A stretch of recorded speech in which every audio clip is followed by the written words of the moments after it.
Olá, boa tarde, Bora RS entrando no ar aqui no nosso canal do YouTube da Band RS. E a gente começa essa edição de quarta-feira. Olha, hoje eu não sei se tem que sair de casaco ou sem casaco de casa, porque já fez calor, agora já está esfriando de novo, começou com sol, o céu está nublado, então por via das dúvidas, bota uma manga curta e aquele casaquinho por cima que aí está preparado para qualquer temperatura. E a gente começa essa edição do Bora falando sobre a redução no intervalo da primeira para a segunda dose da AstraZeneca. Carolina Fortes tem as informações. A nova medida anunciada hoje pela Secretaria de Saúde de Porto Alegre segue a orientação do ministro da Saúde, Marcelo Queiroga. Com a mudança, a Secretaria estima que mais de 9.000 pessoas que receberam o imunizante estarão aptas a completar o esquema vacinal. A mudança passa a valer a partir desta quarta-feira e assim poderão buscar a segunda dose pessoas vacinadas com o imunizante até o dia 25 de agosto. Essa antecipação é com o objetivo de a gente poder fazer a conclusão da vacinação, o esquema completo do maior número de pessoas. Essa já é a segunda mudança no prazo entre as doses que a vacina AstraZeneca sofre desde o início da sua utilização desde o ano passado. Anteriormente, as doses estavam sendo aplicadas com 12 semanas de diferença, depois passou para 10 e agora passa a valer o intervalo de 8 semanas. Mesmo período também usado entre a primeira e a segunda dose da Pfizer. Já em relação à segunda dose da Coronavac, será mantido o intervalo de 28 dias. Assim, quem recebeu a primeira dose até o dia 22 de setembro já pode completar também o esquema vacinal. 114 mil pessoas que estão hoje em atraso com a vacina da AstraZeneca. Tá? Assim como também nós temos em torno de 90 mil pessoas que estão em atraso da Pfizer e 60 mil pessoas da vacina da Coronavac. Para receber a segunda aplicação, é preciso apresentar documento de identidade e carteira com registro da primeira dose. Então, se você está no prazo, olha, conta ali no calendário, 8 semanas para a AstraZeneca, 8 semanas para a Pfizer e 28 dias para a Coronavac. Não esqueça também, se você tem mais de 60 anos ou é profissional da área da saúde, já pode tomar a terceira dose, a dose de reforço, conta ali 6 meses da última aplicação e procura uma unidade de saúde. Somente hoje são 45 locais vacinando primeira, segunda e terceira dose em Porto Alegre. Entra no site da Prefeitura, Márcio Mazei está colocando para a gente aqui na tela o site. Tem todas as informações pelo interior do estado. Procure a unidade da sua prefeitura, a unidade de saúde, para saber onde se vacinar. Bora mudar de assunto? Agora a gente vai falar do esporte. Já tem decisão do caso daquele jogador que agrediu o árbitro dentro de uma partida entre um time de Venâncio Aires e de Rio Grande pela divisão de acesso do Gauchão. Pedro Oliveira tem as informações. Tudo bem, Cícero? Um abraço para você, um abraço para todo mundo que nos acompanha. Eu quero falar sobre uma pauta um pouquinho diferente aqui no Bora RS, porque a dança das cadeiras está afetando os 3 times que estão na Série A aqui no Rio Grande do Sul. Já são 4 trocas de técnico entre os 3 times. Eu vou explicar para vocês. Primeiro, o Juventude. O Juventude foi o time que trocou de técnico mais recentemente nessa semana. Depois da derrota para o Grêmio no Campeonato Brasileiro, em comum acordo, o Juventude optou por desligar o técnico Marquinhos Santos. Também era uma opção do técnico, depois ele foi para o América Mineiro comandar o time de lá. O Juventude trouxe Jair Ventura. Estava numa lista de 3 técnicos, junto com Lisca e Humberto Luzer, mas o Juventude não conseguiu acordo com estes 2 treinadores e optou por Jair Ventura para tentar se livrar do rebaixamento, já que esse é o grande campeonato do Juventude. Com a derrota do último final de semana, eles entraram na zona de rebaixamento. Foi a primeira troca do Juventude no Campeonato Brasileiro deste ano. Outro time que já trocou 2 vezes de técnico é o Grêmio. Primeiro, o tricolor tinha Thiago Nunes. Thiago Nunes não deu certo, começou o Campeonato Brasileiro muito mal, depois o Grêmio trocou por Filipão. Filipão teve um começo muito bom, mas depois também não deu certo. E agora, no último final de semana, o Grêmio optou por trocar o Filipão para Wagner Mancini. Então, no Grêmio, são 2 trocas. No Campeonato Brasileiro, se a gente for um pouquinho mais distante, o Grêmio já trocou mais uma vez também de treinador neste ano. O Grêmio trocou o Renato Portaluppi por Thiago Nunes depois de uma eliminação na pré-Libertadores. O Internacional também já trocou seu técnico. Começou a temporada com o Miguel Ángel Ramírez, não deu certo, depois de uma goleada por 5-1 para o Fortaleza e uma eliminação na Copa do Brasil, Miguel Ángel Ramírez foi demitido e o Inter contratou Diego Aguirre. E agora o Colorado vive um momento delicado também. porque o Diego Aguirre tem tudo para ser um novo técnico da seleção uruguaia na próxima temporada. E aí o Inter vai ter que buscar um novo treinador, e o Aguirre deve aceitar este convite, caso ele aconteça. Então são 4 trocas de treinadores nos times que estão no Campeonato Brasileiro da Série A. Os gaúchos, obviamente, nessa temporada, a dança das cadeiras está afetando os times aqui do Rio Grande do Sul. Cissa, volto contigo, um abraço. Todas as informações, logo mais 7 horas, os donos da Bola Radio, na Rádio Bandeirantes e também aqui no nosso canal do YouTube. Só mudar ali, canal do YouTube de esportes, facinho. Você tem a turma dos donos da bola no comando de Leonardo Meneghetti. Bora mudar de assunto de novo, página policial, 4 da tarde tem Rogério Forcolen aqui no nosso canal com as principais informações do dia. E olha, apreensão de cigarros recorde ontem em Porto Alegre. Tiziano Kessler acompanhou e conta tudinho pra gente. Escondida por um container, a placa de concreto é movimentada por um elevador hidráulico. Era no esconderijo subterrâneo que funcionava a fábrica clandestina de cigarros. No bunker, a Polícia Federal encontrou 16 trabalhadores paraguaios em situação análoga à escravidão. Os estrangeiros viviam e trabalhavam no subsolo durante meses, sem ver a luz do dia. Essas fábricas, elas eram iniciadas, trabalhavam mais ou menos 8 meses, se encerrava a produção e eles abriam num outro local com as mesmas máquinas e traziam as pessoas. Nós calculamos que essas pessoas ficassem mais ou menos 8 meses nesse local trancafiados, só produzindo cigarros. O bunker foi encontrado durante uma operação da Polícia Federal e da Receita Federal contra um esquema de fabricação ilegal de cigarros de marcas paraguaias no Rio Grande do Sul. Ele fica em Triunfo, cidade a 77 quilômetros de Porto Alegre. Foram cumpridos 56 mandados de busca e apreensão e pelo menos 24 pessoas foram presas no Rio Grande do Sul, no Paraná e em São Paulo. Em Cachoeirinha, na Grande Porto Alegre, foi descoberto um depósito da quadrilha. A Polícia Federal investigou essa organização criminosa por aproximadamente 1 ano. Segundo a PF, eles fabricavam cerca de 10 milhões de maços de cigarros falsificados a cada mês. Isso representa um faturamento mensal de aproximadamente 50 milhões de reais. Os produtos eram vendidos no Rio Grande do Sul, em Santa Catarina e no Paraná, e também no Uruguai. Malas cheias de dinheiro foram encontradas, milhares de reais e de dólares. Carros e imóveis foram sequestrados e a Justiça bloqueou contas bancárias. A investigação apurou que os envolvidos no esquema migraram do contrabando para a fabricação de cigarros falsificados. Havia não somente o pessoal migrado do contrabando, mas também para a fabricação de cigarros no Brasil, com máquinas oriundas da grande indústria brasileira, com marcas de cigarros paraguaias, marcas consagradas do contrabando.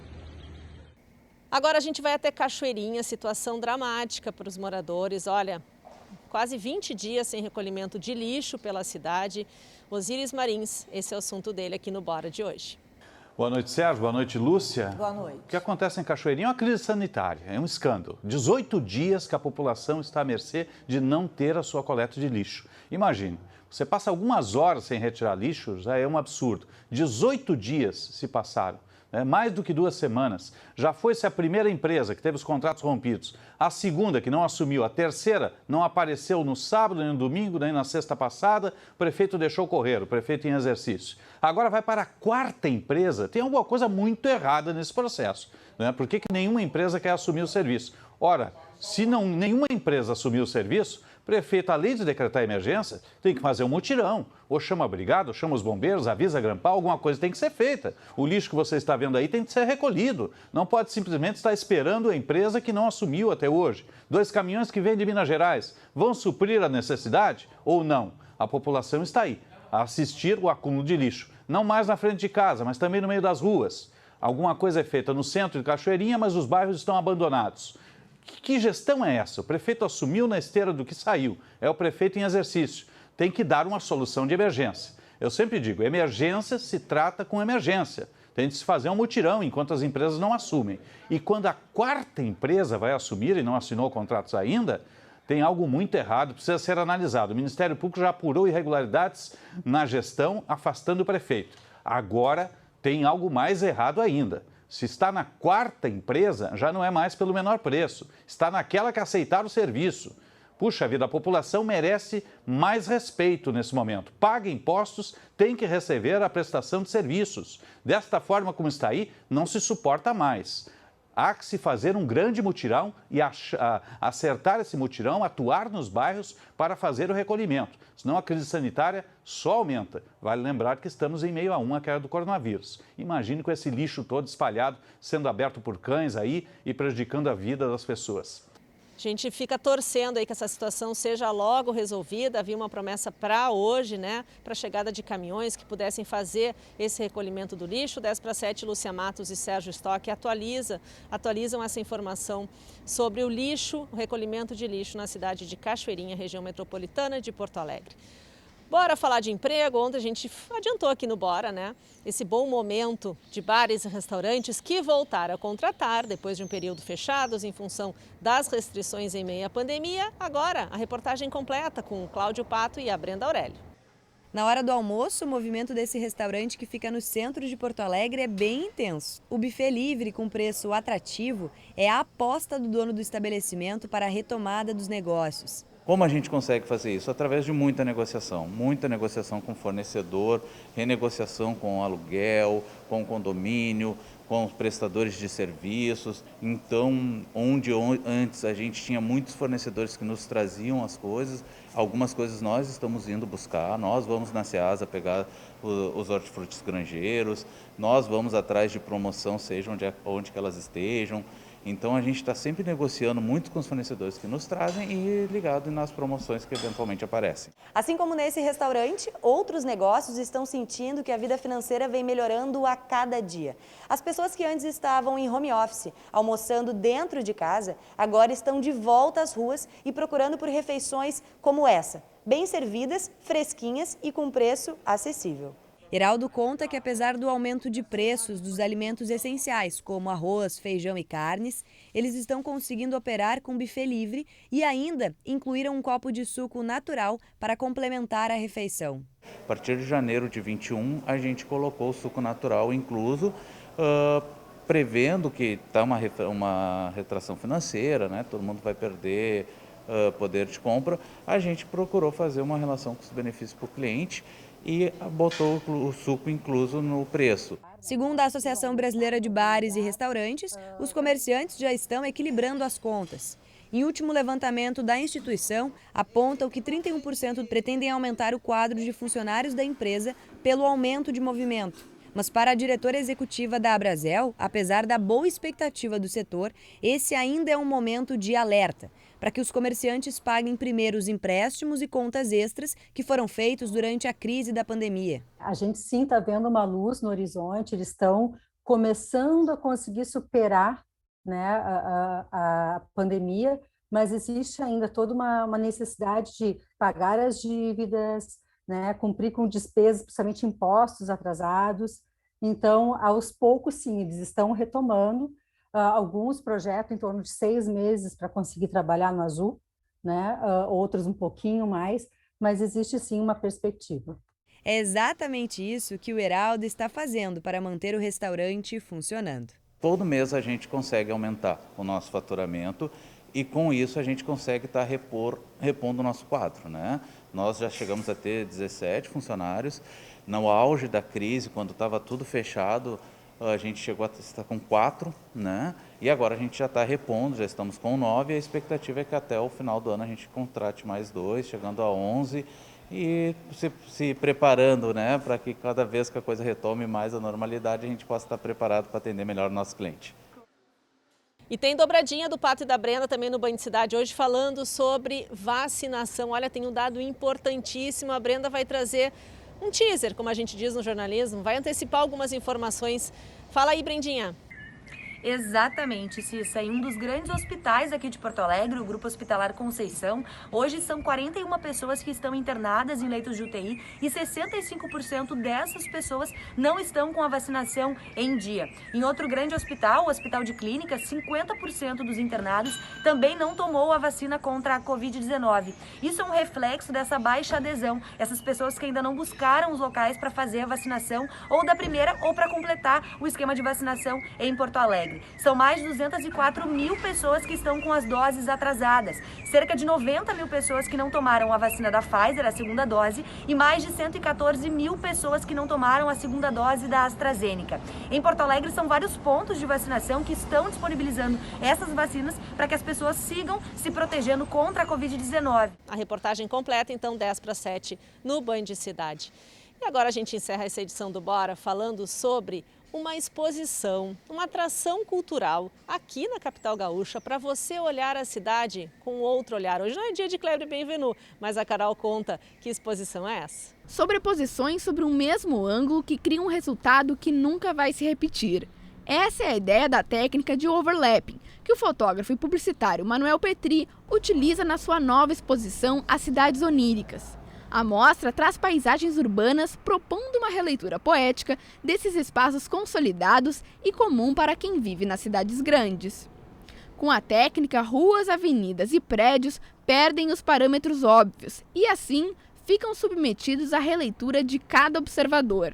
São mais de 20 imagens em exposições realizadas pelo artista que trabalha há 25 anos com fotografia e já levou suas obras para 12 amostras nacionais. Aqui na capital gaúcha, o novo trabalho de Manuel Petri pode ser conferido até o dia 20 de novembro no Espaço Cultural Correios, localizado na Avenida 7 de Setembro, número 1020, no Centro Histórico de Porto Alegre, de terça a sexta-feira. Bora ficar juntos? Amanhã tem mais Bora RS aqui no nosso canal do YouTube da Band RS. Eu te espero.